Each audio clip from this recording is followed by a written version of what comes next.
বললাম তো চাঁদাবাজি তো বেটার আপনার জাকাতের চেয়ে, ফেতরার চেয়ে। জাকাতের চেয়ে চাঁদাবাজি উত্তম। একটিবার বাক্যটি পড়ুন, দ্বিতীয়বার ভাবুন।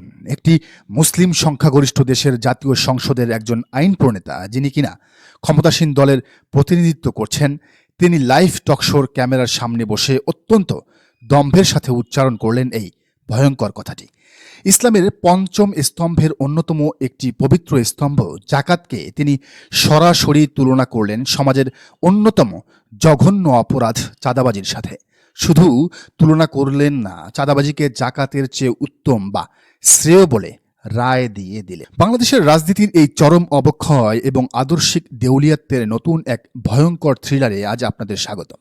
আজ আমরা কথা বলবো বিএনপির সংরক্ষিত আসনের এমপি নীলোফার চৌধুরী মনির এই চরম ঔদ্ধত্যপূর্ণ মন্তব্য, ধর্ম অবমাননার পেছনের রাজনৈতিক স্পর্ধা, ক্ষমতাসীন দল হিসেবে বিএনপির রহস্যময় নীরবতা এবং তথাকথিত ইসলামী দলগুলোর চরম সুবিধাবাদী রূপ। জাকাত কোনো সাধারণ দান বা খয়রাত নয়, এটি ইসলাম ধর্মের 5টি মূল স্তম্ভের একটি, যা প্রত্যেক সামর্থ্যবান মুসলিমের উপর মহান আল্লাহ তাআলা সরাসরি ফরজ বা বাধ্যতামূলক করে দিয়েছেন। জাকাত হল সম্পদের পরিশুদ্ধি এবং অর্থনৈতিক বৈষম্য দূর করার একটি ঐশী বিধান। আপনি ব্যক্তিগত জীবনে ধর্ম পালন করতে পারেন, নাও করতে পারেন, সেটি একান্তই আপনার ব্যক্তিগত স্বাধীনতা। কিন্তু একটি রাষ্ট্রের আইন প্রণেতা হয়ে প্রকাশ্যে কোটি কোটি মানুষের বিশ্বাসের একটি মৌলিক এবং পবিত্র উপাদানকে এভাবে হিউমিলিয়েট বা চরমভাবে অপমান করার অধিকার আপনাকে কে দিয়েছে?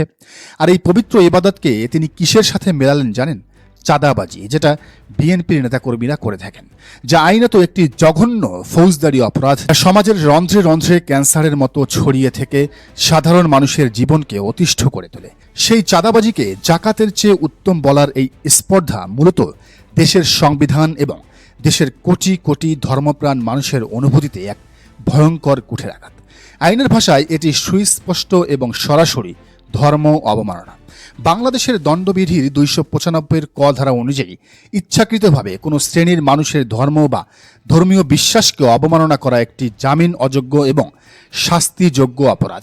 এই একটি মন্তব্যের জন্য নীলোফার চৌধুরী মনির নামে তাৎক্ষণিকভাবে 295 ক ধারায় মামলা হওয়ার কথা ছিল, তাকে গ্রেফতার করার কথা ছিল। কিন্তু মামলা, বিচার বা আইনের শাসন এসব কি আর বর্তমান ক্ষমতাসীন সরকারি দলের এমপির ক্ষেত্রে খাটে?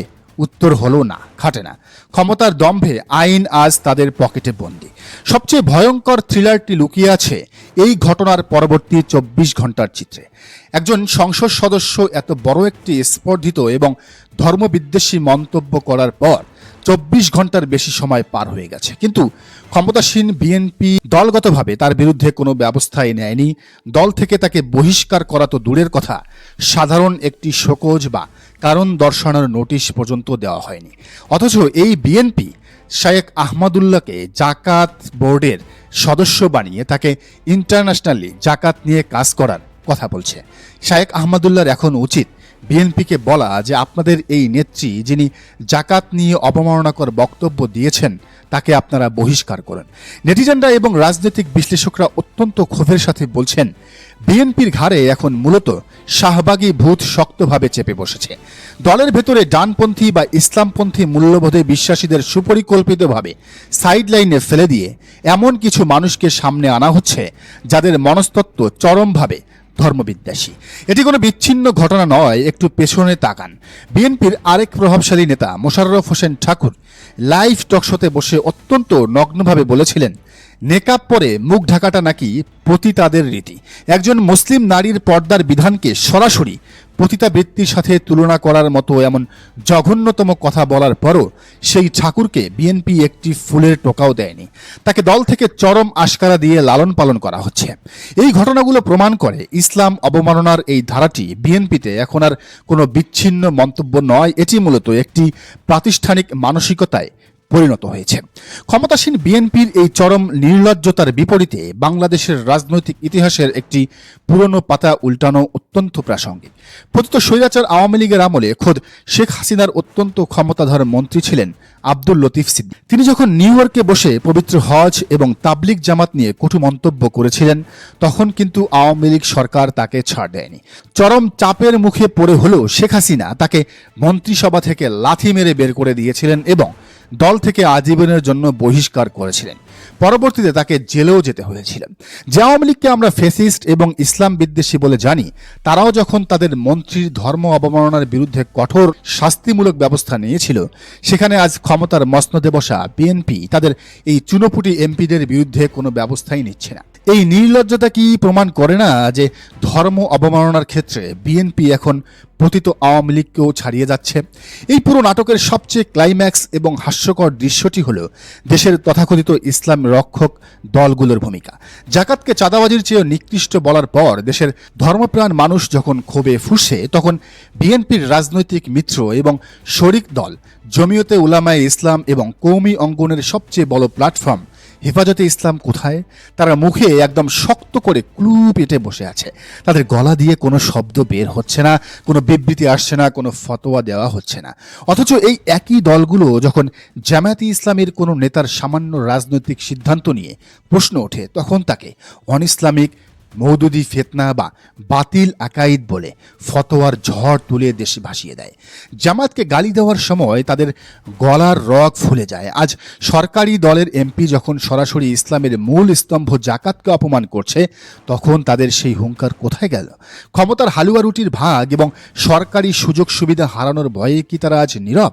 এই সিলেক্টিভ ফতোয়া বা সুবিধাবাদী ইসলামীর রাজনীতি দেশের সাধারণ ধর্মপ্রাণ মানুষের কাছে তাদের মুখোশ চিরতরে খুলে দিয়েছে। ক্ষমতার দম্ভ হয়তো মানুষকে অন্ধ করে দেয়, কিন্তু দেশের সাধারণ মানুষ অন্ধ নয়। নীলুফার চৌধুরী মনি বা মোশাররফ হোসেন ঠাকুররা হয়তো ক্ষমতার ছায়ায় বসে আইনি সুরক্ষা পাচ্ছেন, কিন্তু তারা দেশের সংখ্যাগরিষ্ঠ মানুষের হৃদয়ে যে ক্ষোভের আগুন জ্বালিয়ে দিয়েছেন তা সহজে নিভবে না।